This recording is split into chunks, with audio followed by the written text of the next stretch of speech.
Assalamualaikum warahmatullahi wabarakatuh dan salam sejahtera untuk kita semua.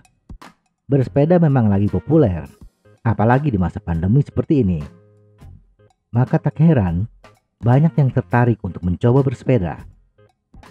Untuk memulai bersepeda, syarat utama adalah memiliki sepeda.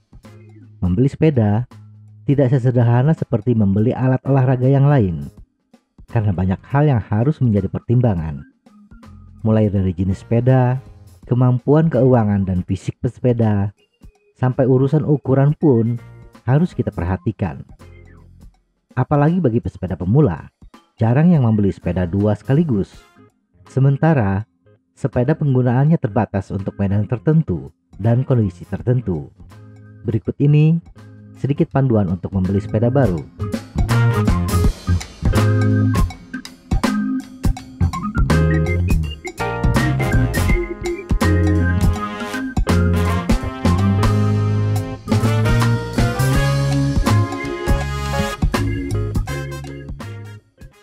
Satu, jenis sepeda. Hal yang paling membingungkan adalah menentukan jenis sepeda yang cocok untuk kita. Menentukan jenis sepeda berdasarkan apa yang lagi tren atau berdasarkan komunitas sepeda di lingkungan kita belum tentu cocok dengan Anda. Ada dua hal yang harus dipertimbangkan untuk menentukan jenis sepeda yang akan dibeli, yaitu jalur bersepeda dan fleksibilitas tubuh Anda. Road bike. Jenis sepeda ini cocok untuk jalur bersepeda dengan aspal yang mulus. Setidaknya tidak banyak lubang dan relatif datar. Gradian jalan di bawah 5%. Dan Anda bersepeda dengan jarak tempuh di atas 20 km. Ban road bike yang berkisar antara 25 sampai 28 mm akan terasa tidak nyaman bila menghadapi jalur yang berlubang. Banyak rintangan seperti kerikil, bebatuan, dan jalan tanah yang licin atau basah. Di samping itu, road bike biasanya menggunakan low sprocket maksimal 32T, sehingga agak kesulitan ditanjakan di atas gradian 5%, kecuali bagi pesepeda antusias dan profesional yang memang sudah terlatih. Road bike juga kurang nyaman untuk bersepeda jarak dekat, apalagi di tengah-tengah kemacetan lalu lintas. Sebelum Anda menjatuhkan pilihan ke road bike, ada baiknya mengukur kemampuan diri.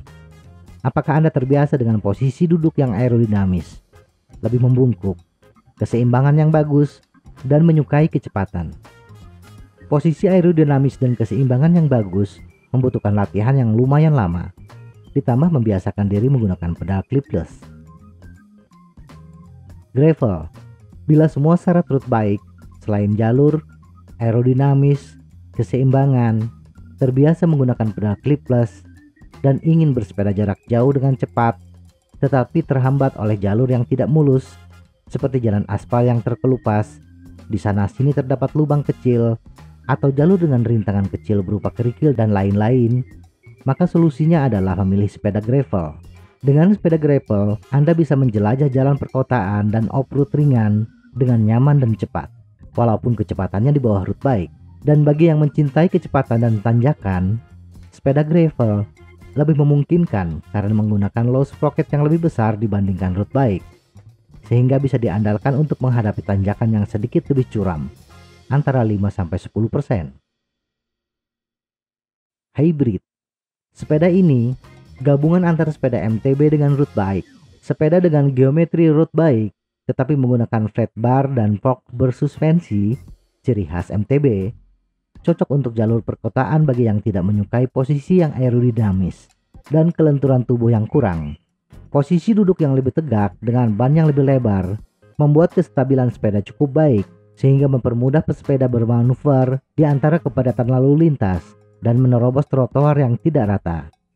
Bila Anda lebih banyak di jalan aspal dan tidak terlalu bergelombang, sebaiknya memilih sepeda hybrid dengan fork rigid. Sepeda hybrid lebih cocok untuk jarak tempuh di bawah 20 km. Sepeda trekking atau touring. Sepeda ini lebih nyaman untuk perjalanan jauh, posisi tubuh yang lebih tegak, dan mampu membawa perlengkapan perjalanan yang berat. Sepeda trekking hampir bisa menggunakan semua jenis handlebar, drop bar, butterfly, flat, dan riser bar. tetapi kebanyakan menggunakan butterfly. Karena handlebar ini memungkinkan posisi duduk yang lebih tegak dan banyak alternatif pegangan tangan. Wheelbase yang panjang membuat sepeda trekking lebih mudah dikendalikan, walaupun membawa beban yang berat. Sepeda MTB Cross Country.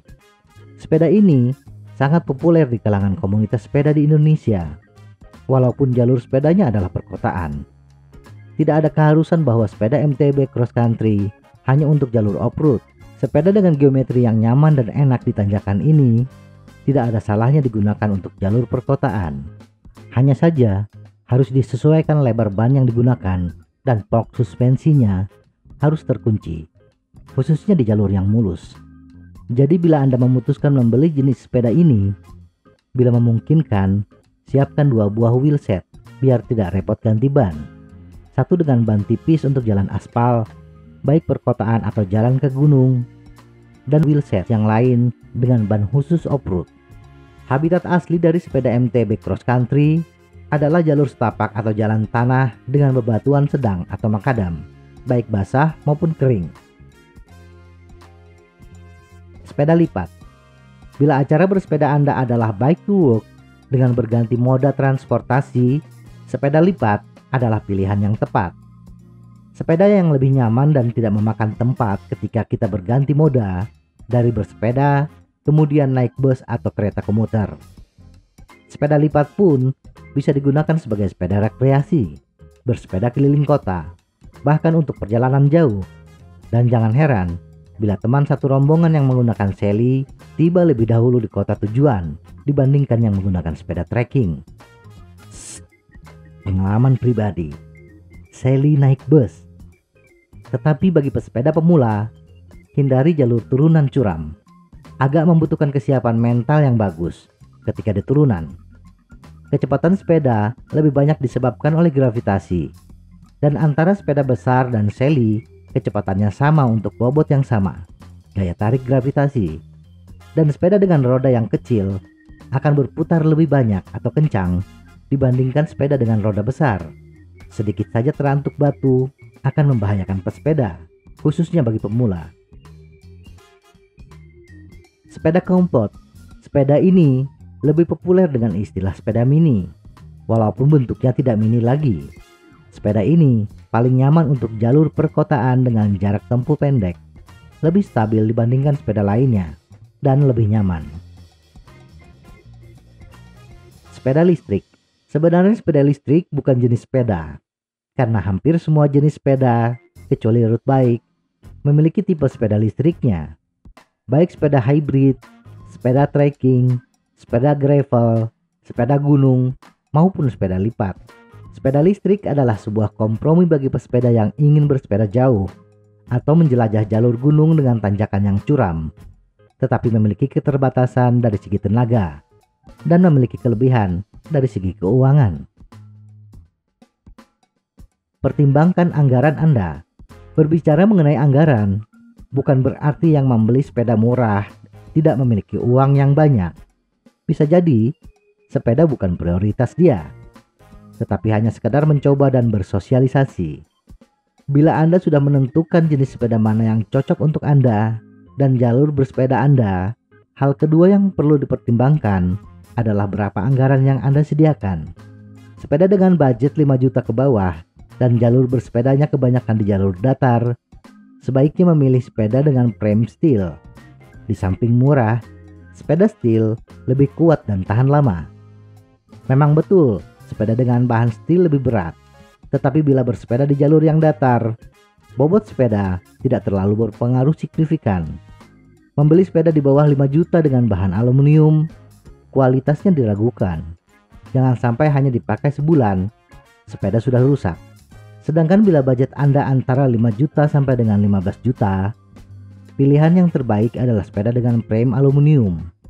Jangan tergiur dengan sepeda karbon, tetapi harganya di bawah 15 juta. Karena biasanya karbon yang digunakan adalah karbon kualitas bawah.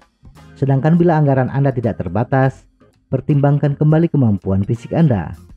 Bila belum terlalu bagus dan ingin tetap bersepeda bersama komunitas, kemanapun jalur yang dilalui, ada baiknya memilih sepeda listrik. Ukuran. Hal berikutnya adalah ukuran sepeda. Bila Anda membeli sepeda di toko sepeda yang besar, ada baiknya sebelum membeli, Anda melakukan bike fit terlebih dahulu. Biasanya toko yang besar memiliki fasilitas bike fit, walaupun tidak semuanya. Tetapi tidak ada salahnya sebelum ke toko, apalagi bila membeli secara online, Anda mengetahui ukuran yang pas untuk Anda. Hal yang paling utama adalah standover dan jangkauan. Pilih sepeda dengan standover yang lebih rendah dari tinggi insim Anda. Sedangkan untuk jangkauan, bergantung pada posisi duduk yang Anda inginkan. Bila ingin posisi duduk yang lebih tegak, cari sepeda dengan ukuran efektif top tube yang pendek. Sedangkan bila ingin posisi yang aerodinamis, pilih efektif top tube yang panjang. Sedangkan untuk ukuran sepeda berdasarkan tinggi badan, dapat dilihat pada tayangan berikut.